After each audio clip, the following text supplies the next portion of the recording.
This video demonstrates the heat shrink machine that comes standard with all Sodick high-speed mills.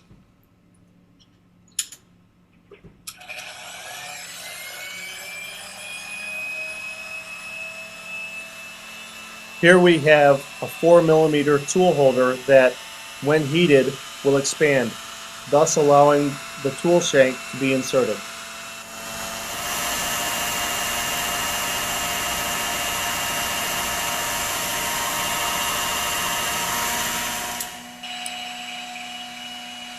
After the tool shank has been inserted, time is required to allow for cooling and contraction.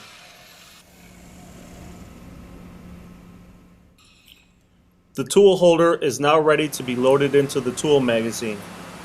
Shrink fit tool holders provide the most accurate fit for most mills with spindles above 30,000 RPM.